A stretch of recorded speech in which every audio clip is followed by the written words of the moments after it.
नमस्कार दोस्तों, ईश्वर सदैव आपका भला करे और आपकी झोलियाँ ईश्वर के आशीर्वाद से हमेशा भरी रहें। तो दोस्तों, आज बात करेंगे 17 जून 2020 में पड़ने वाली एकादशी व्रत के बारे में। देखिए, इस दिन जो एकादशी का व्रत है वो बहुत ही विशेष होता है।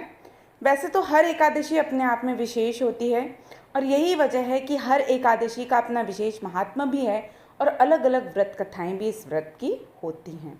कुल मिलाकर सारबल में वैसे तो 24 एकादशियाँ होती हैं, लेकिन जब भी मलमास होता है तब उस बार इनकी संख्या 26 हो जाती है। देखिए, माना जाता है कि जो एकादशी का व्रत है वो इस लोक में भोग और परलोक में मुक्ति का रास्ता दिखाता है। आषाढ़ मास की कृष्ण पक्ष की एकादशी जो होती है उसे योगिनी एकादशी कहते हैं। तो इस बार 17 जून 2020 को योगिनी एकादशी जो व्रत है वो मनाया जाएगा।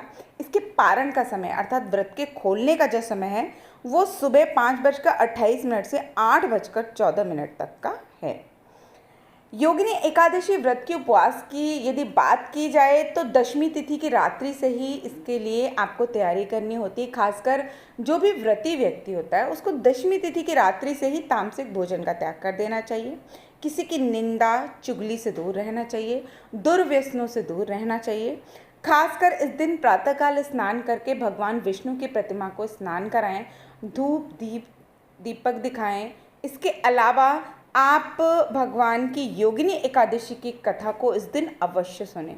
साथ ही साथ यदि आप इस दिन कुछ दान कर्म करते हैं तो आपको उसका भी बहुत अक्षत पुण्य की प्राप्ति होती है। इसके अलावा माना जाता है कि पीपल के पेड़ में भगवान विष्णु और माता लक्ष्मी का निवास होता है।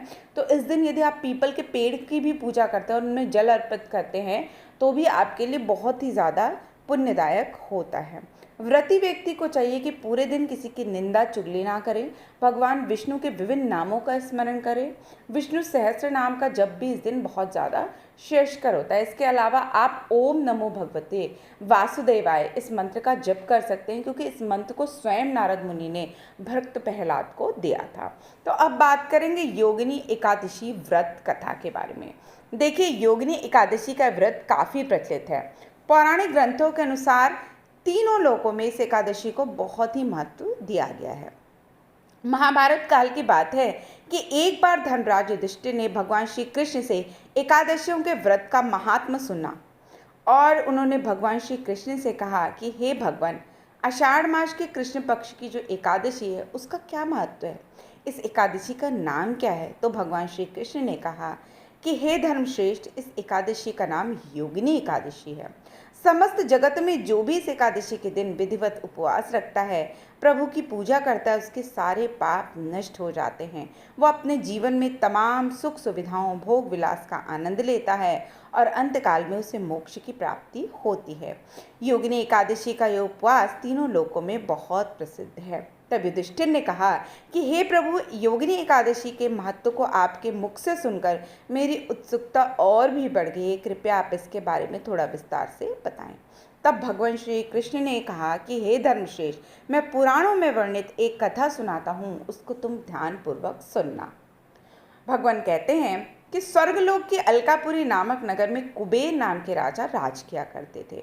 वह बड़े ही नेमी धर्मी राजा थे और भगवान शिव के उपासक थे। आंधी आए तूफान आए, कोई भी बाधा उन्हें भगवान शिव की पूजा करने से नहीं रोक सकती थी। भगवान शिव के पूजन के लिए उनके लिए हेम नामक एक माली फूलों की व्यवस्था करता था। वह हर रोज पूजा से पहले राजा कुबेर को फूल देकर जाया करता था। हेम अपनी पत्नी विशालाक्षी से बहुत प्रेम करते थे। वो बहुत ही सुंदर एक स्त्री थी।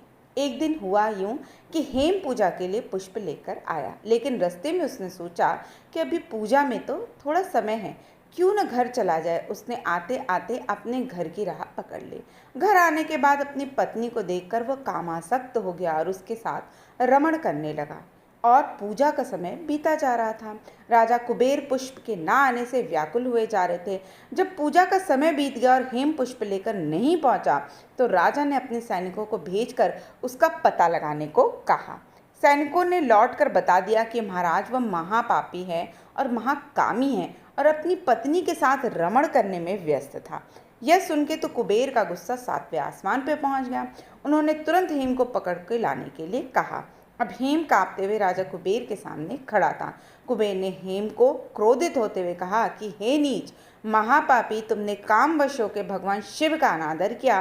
मैं तुझे श्राप देता हूँ कि तू स्त्री का वियोग सहेगा और मृत्यु लोक में जाकर कोढ़ी होगा। अब कुबेर के श्राप से हेम माली भूतल पे पहुंच गया और वह कोढ़ग्रस्त हो गया।